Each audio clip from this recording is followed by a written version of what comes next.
with this Dread Mob list, we have two big mechs with shock attack guns, one with Gift Finder goggles, one basic mech with smoky gubbins. Yes, the smoky gubbins on the basic mech. One war boss, one Zodgrod Wortsnagga, and of course, the one and only Ghazghkull Thraka, followed by the battle line, which he had a 20-man unit of Boyz, two 22-man unit of Gretchin, and one 11-man unit of Gretchin. So interestingly enough, he did bring another unit of super grunts well, not super grunts, another unit of big old runt unit to go alongside his super runts. I like that he didn't end up going for like multiple of these. It was just pretty interesting that he's like, I'll do another one. I'll do another one instead of 10-man units, right?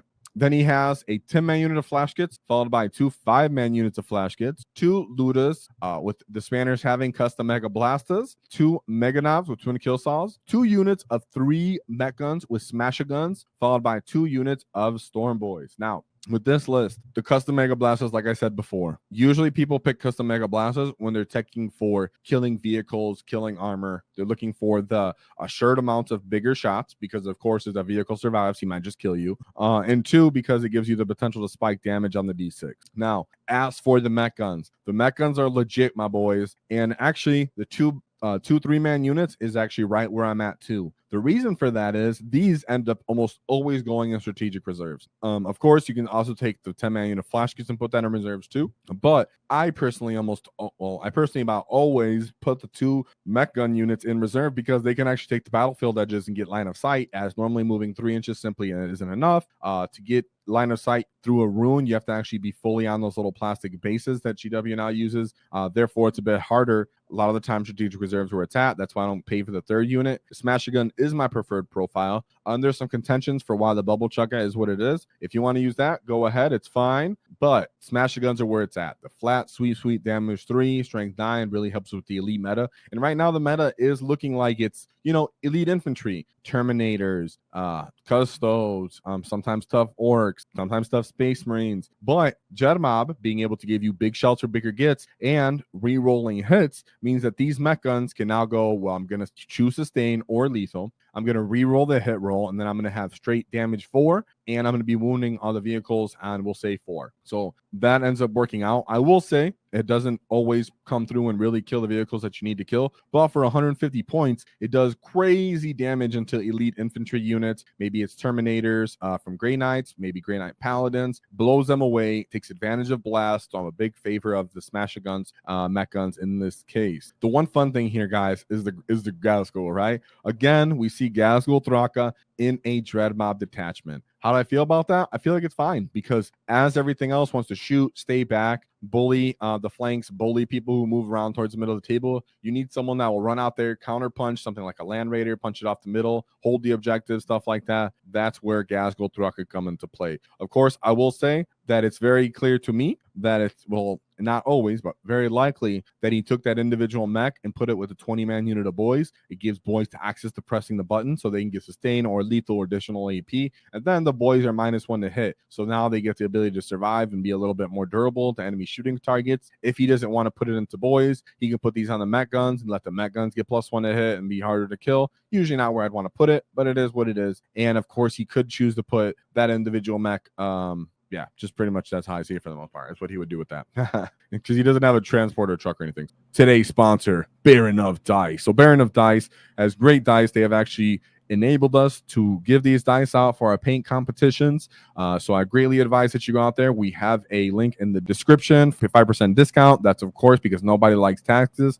Shout out to Baron of Dice because they are actually customizing orc dice just for us that you guys will be able to get a hold of. And they look exceptional. So shout out to Baron of Dice. Really appreciate you guys, and I really do suggest you get them. I love the actual texture these dice have. Beautiful, beautiful, beautiful. So let's take a look at Mr. Mark's path to victory. Now, Mark did go 4-2. For the most part, a lot of the orc players were dealing with about 4-2. Mr. Jones was the only one that went 4-1. So the other orc lists we're covering are going to be 4-2. And that's fine. Still really respectable. As right now, the meta isn't favoring the orcs. As you guys all know, every other channel is running out there saying orcs suck.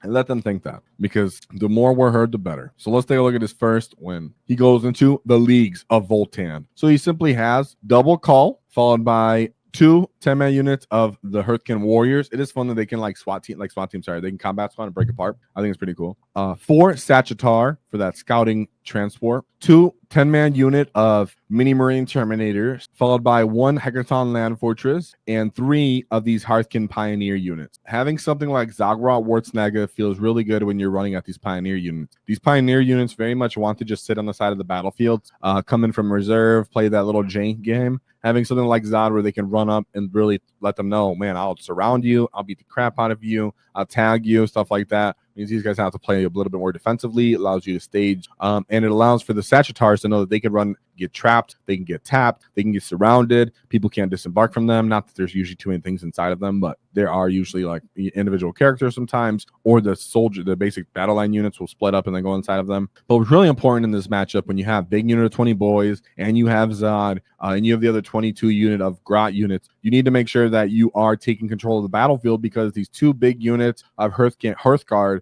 are going to come in from deep strike and really try to get their volume fire in. They do have grenade launchers, so they get blast and they can start picking up those units. They have access to double sustain. They can get +1 hit, +1 to wound, and they start putting the grudges on you. So you do have to worry about that. Yet in this matchup, our boy put up a straight 100-point win there. And a lot of that is because having the potential to actually pop these Sagittars and allow them to, when they scout and decide to go on an objectives, you just say, oh, sure, I didn't drop you. I'm going to put Zod safely behind this building. I'm going to wait until turn 2, and I'm going to wall them. I'm going to swarm the battlefield. I'm going to start tagging all your transports. I'm going to run and reactive move when you get close to me with those pioneers. And then I'm going to run onto your home objective and charge whatever's on there. It gets really ugly for them as long as you play the movement game with them and you start taking board control. And that's really what I'm feeling what happened here. A lot of the time, the Leagues of Votann player will be really reliable in their durability, yet they don't realize that they've lost positioning on board control. They get tagged all over the place, and then the Orc player is just holding that position. The Terminators drop in corners of the battlefield. They're fighting their way into the game, yet they just get outscored. And like we said before, if you can just bait the Terminators to even walk onto the objective,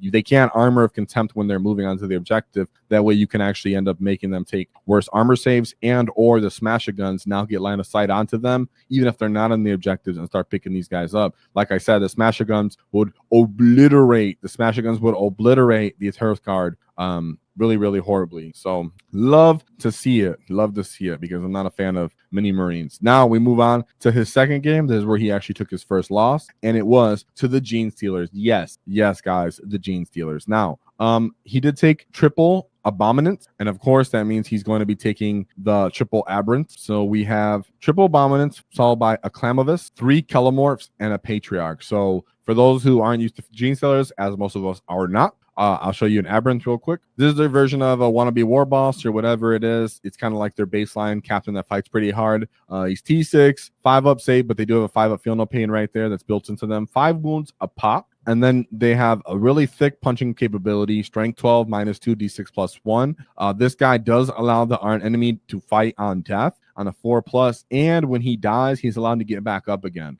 which you don't really want him running around getting back up and beating you up. Mark, let me know how this game went, because I was a little surprised that you lost this game. Yeah, it's not a shade. It's just we don't really all know the potential of Genestealers till we play the top potential of Genestealers, right? So let us know how that went since you're in the chat. Maybe little points. Yeah.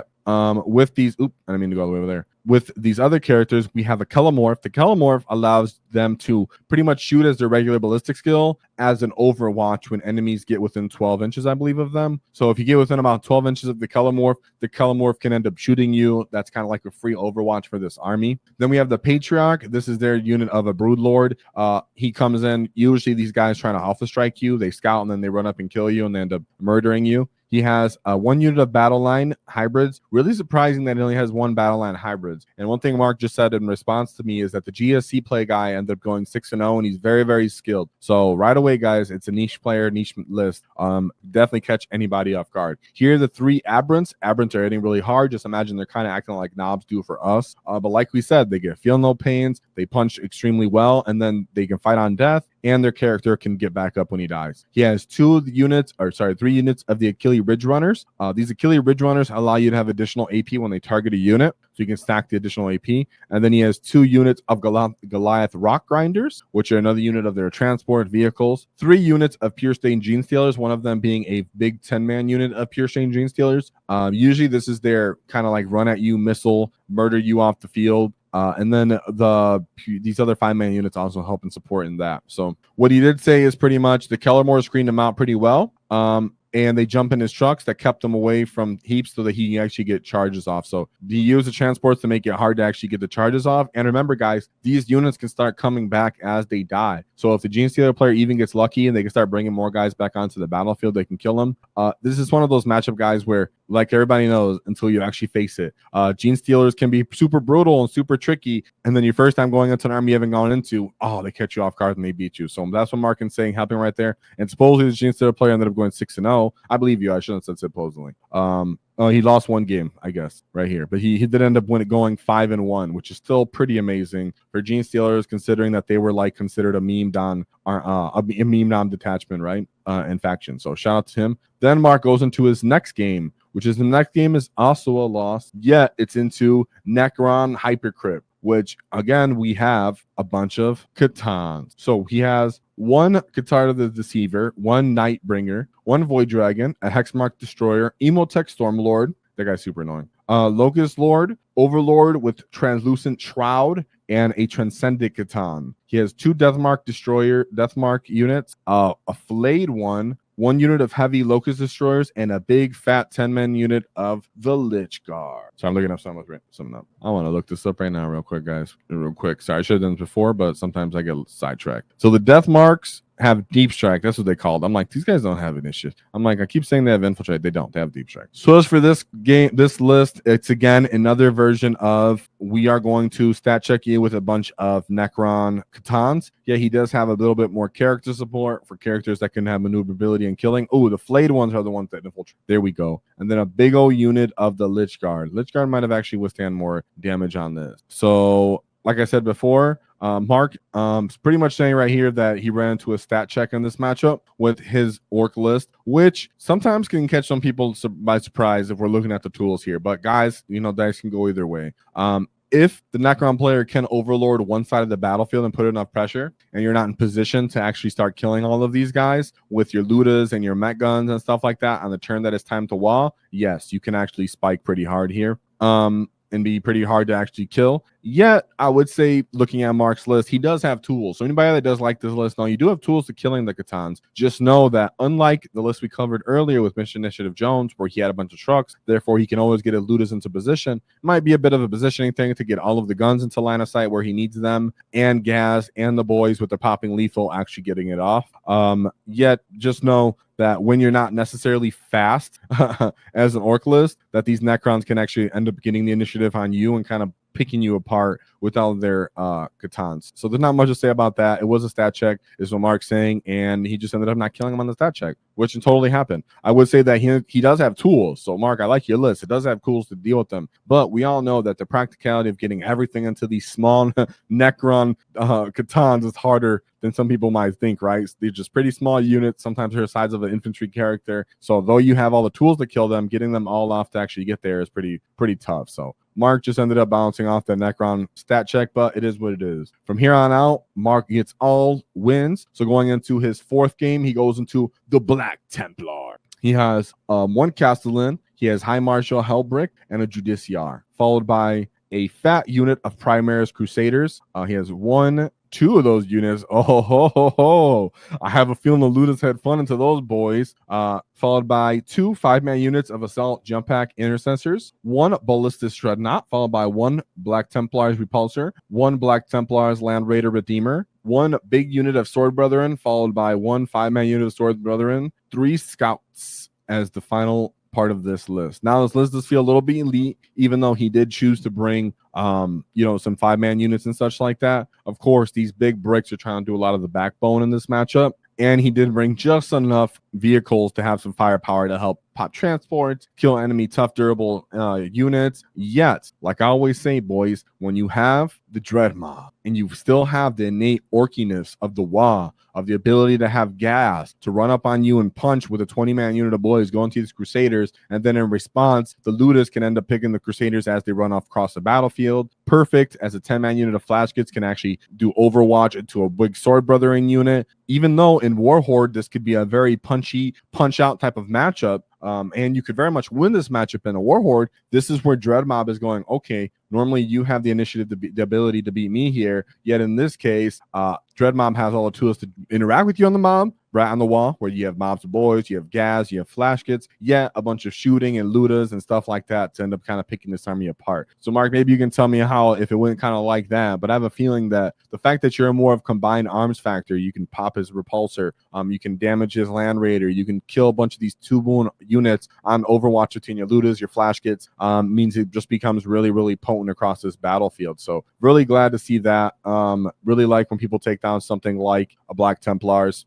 Then he goes into his 5th game where, and of course you have Zod in that matchup, right? Even though he had scouts, remember, if they leave the scouts in range of Zod, Zod eats them up, ends up getting the space and maneuver from that, like charging maneuvering from that, or he runs away from you, and then on the next turn you just get more ability to run into him, start beating him up. So I love that. He said he used he screened Harm Marshal Helbrick with scouts and just pretty much used a bunch of Overwatch, and then Gaz, of course, bring down Helbrick, and of course a bunch of the boys got stuck in. Love to see that. Now in his 5th matchup, he went into Imperial Knights. Oh yeah, baby boy. So he had 3 of the Armiger Helvrins. Oh, sorry. Wow, that's a lot of Helvrins. I was wrong. He has 5 of the Helvrins, followed by 5 Warglaves, and 1 unit of Imperial Breachers, followed by Rogue Trader Entourage, 2 2 Sisters of Battle Emulators, and a Sister of Battle Squad. Very odd Imperial Knights list, trying to play the Chaos Knights kind of version.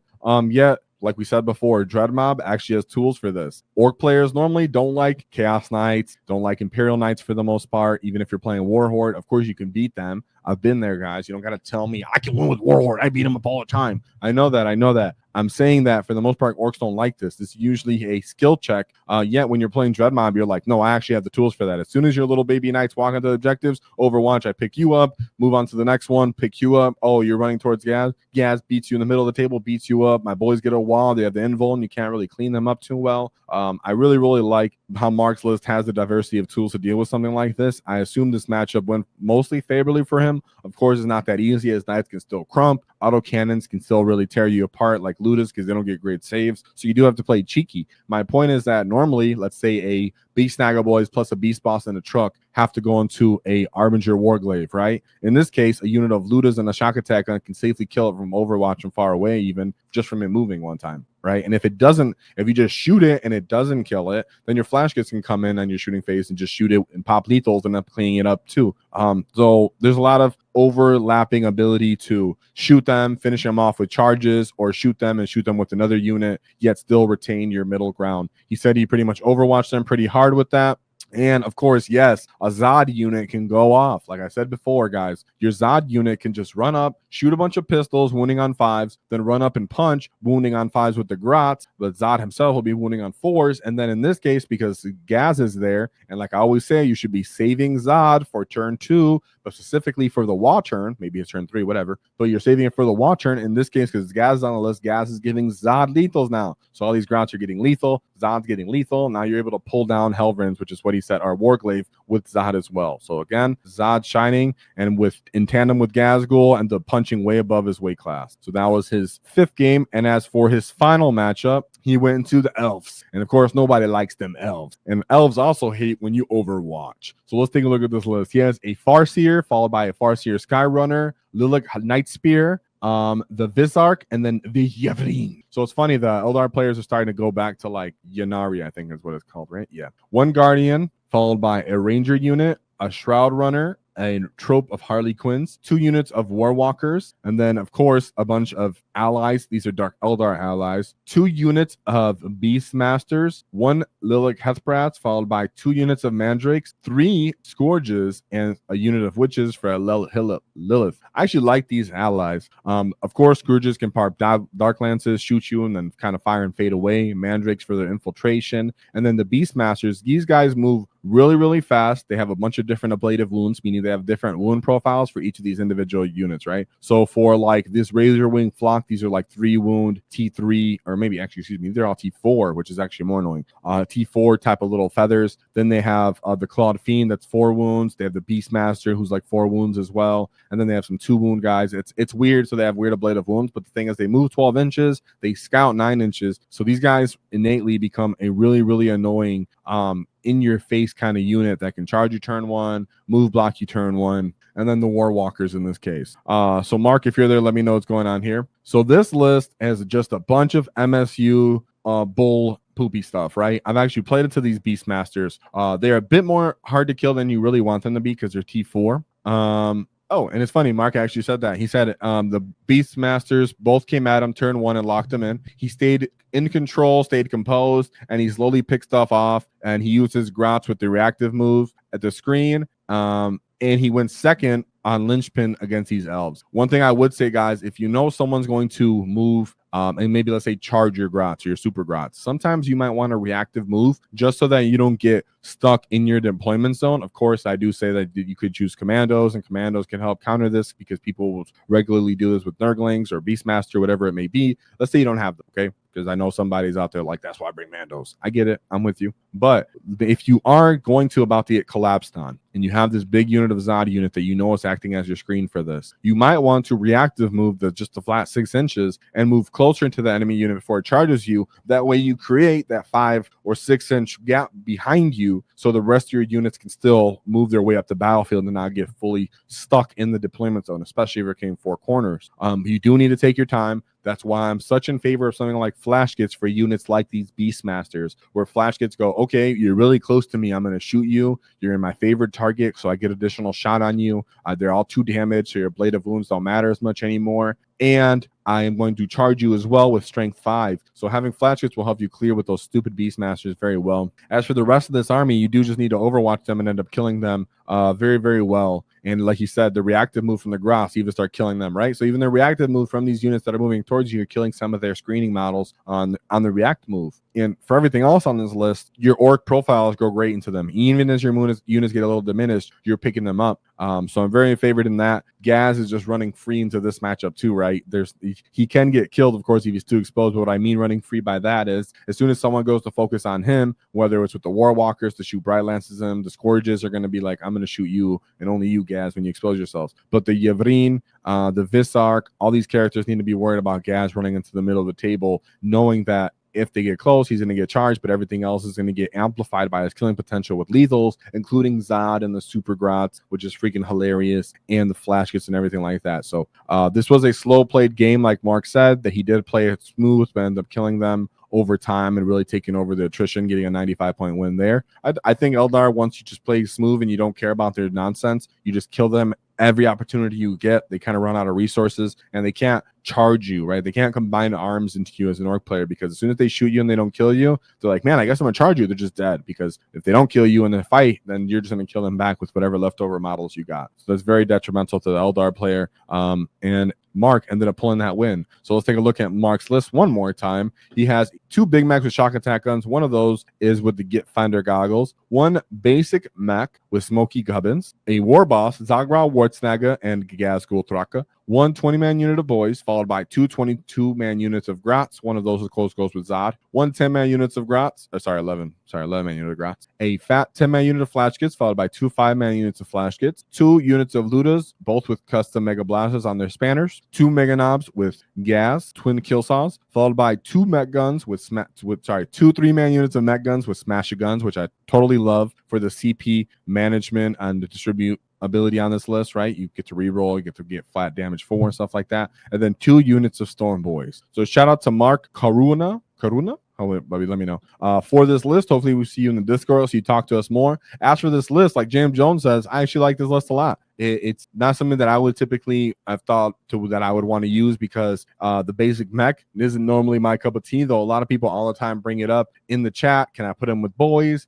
Do I want to put them with mech guns? Giving boys and smoky gummins for the durability increase is worth it. I love that you brought Gaz and the boy mob for that mid-table presence, and you let everybody else play the sides of the battlefield. You know your mech guns are going to come in from the sides. That way they can shoot the side battlefield objectives, or they can focus on the middle. Of course, your flash kits can kind of play the support game, and then your looters are just looking to overwatch people that are on the far objectives or on even their enemy home objectives. So really love to see this. Zodgrod is a must-take in Dread Mob. His reactive move, his scouting potential is never to be scoffed at. He constantly keeps making his points value, constantly keeps making his reappearance on these lists, and it's very much worth it. It's very much valid, and it's very much not a coincidence that Zodgrod keeps making appearance on all these Dread Mob lists. So shout out to Mark and the Dread Mob for the war. If you enjoyed the clip, check out the full video here. If you'd like to see more tactics. click here. Let's get stuck in, lads!